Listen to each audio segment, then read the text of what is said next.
حضرات وقت ختم ہو گیا ہے، لیکن وہ بات میں آپ کو بتائے دیتا ہوں. یہ لوگ کہتے ہیں کہ اعلیٰ حضرت جو لاہوں کو اور نیچ ذات والوں کو، گھٹیا کام کرنے والوں کو بہت گھٹیا سمجھتے ہیں، لیکن کیا یہ صحیح ہے؟ تو دیکھیے، اعلیٰ حضرت عشق مصطفیٰ کا نام ہے. بے شک بے شک. انہوں نے جو گھٹیا ذات والوں کو گن کر کے کہا تو وہ صرف سیدات کے لیے کہا ہے کہ ان کے لیے سیدات سرکار صلی اللہ تعالی علیہ وسلم کے خاندان سے جو سیدانیاں ہوتی ہیں ان کے لیے کہا کہ کفو نہیں، لیکن کبھی جولاہے کی تحقیر نہیں کیا، گھٹیا کام کرنے والوں کی توہین نہیں کیا. ایمان والا تھا تو سینے سے لگایا. واہ واہ بے شک. صدر الشریعہ کو اپنی نماز جنازہ پڑھانے کے لیے کہا، اپنے بیٹے حامد رضا کے لیے کہا کہ ہماری کٹ ہوئی جو معصورہ دعائیں ہیں وہ اگر ان کو یاد ہوں تو وہ نماز جنازہ پڑھائیں، ورنہ امجد علی پڑھائیں. امجد علی کے لیے شرط نہیں، حامد رضا کے لیے شرطیں ہیں.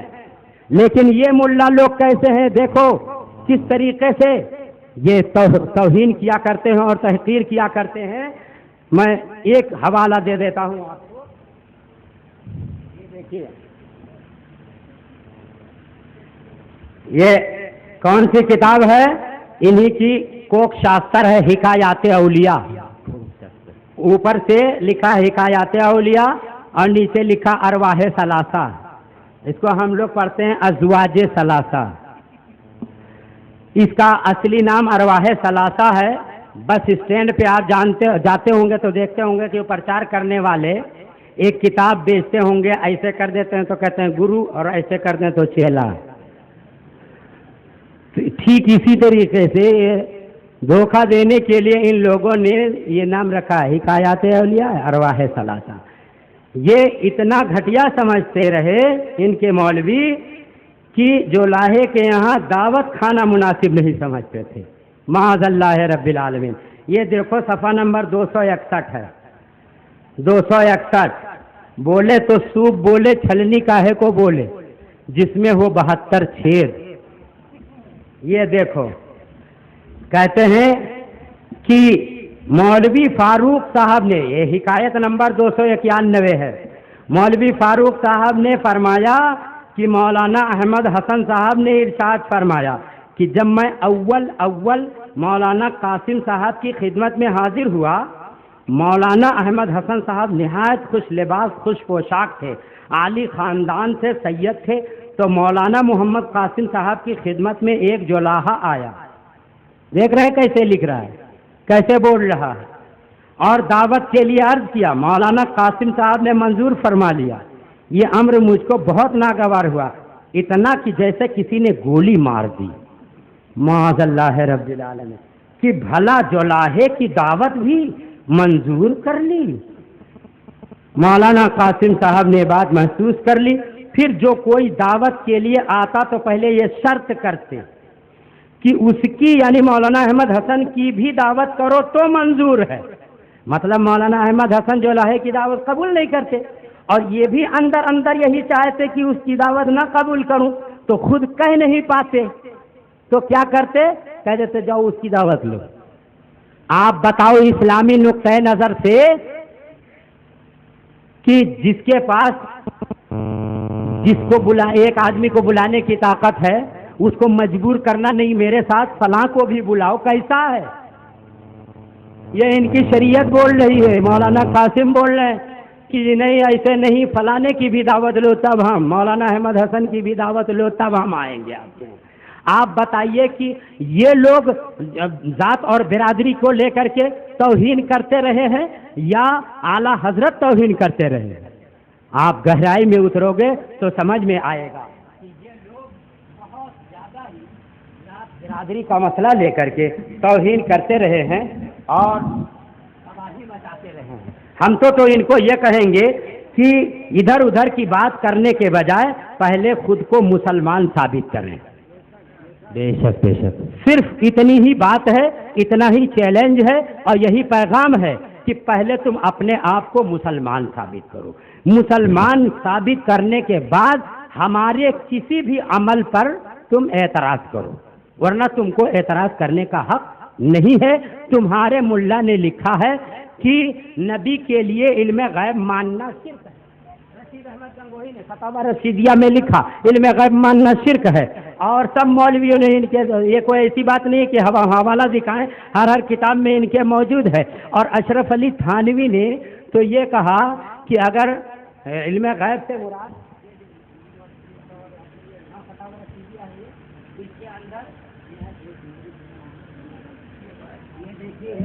حفظ الایمان ہے، اس کو بس یہ عبارت سن لیجئے، میں رخصت ہوتا ہوں.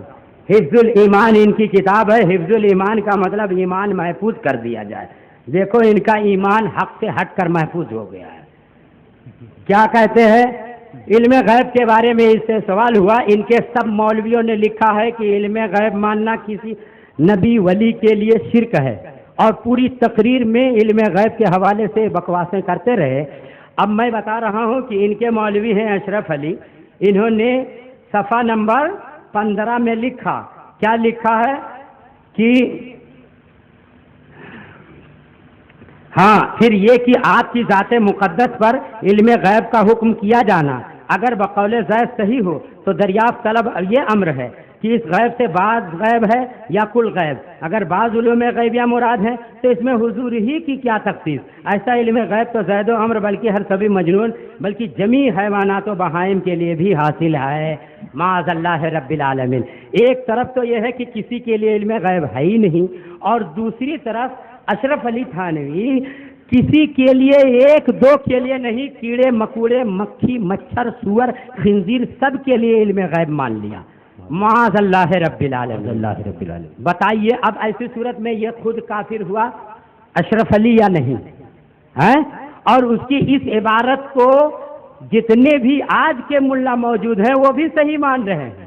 ایک طرف کہتے ہیں کسی کے لیے علم غیب ماننا شرک ہے، اور دوسرے اس میں لکھتے ہیں کہ ایسا علم غیب تو ہر بچے، پاگل، چوپائے، جانور سب کو حاصل ہے.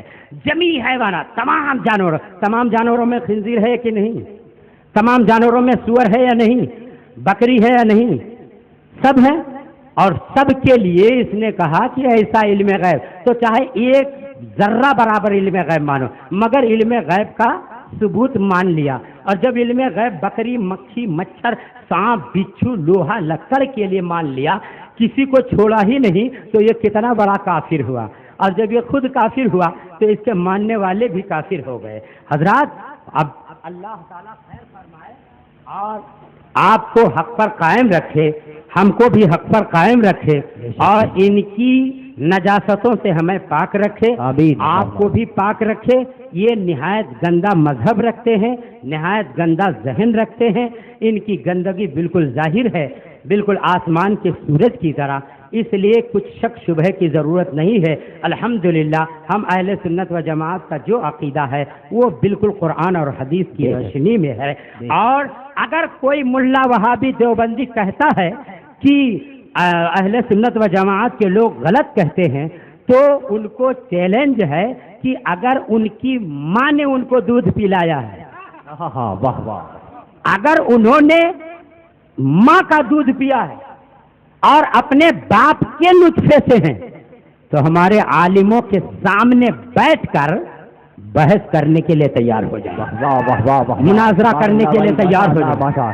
نعرہ اللہ اکبر، نعرہ رسالت، علماء اہل سنت، مسلک اعلی حضرت مفتی ابو الحسن صاحب قبلہ، نعرہ تکبیر، نعرہ رسالت.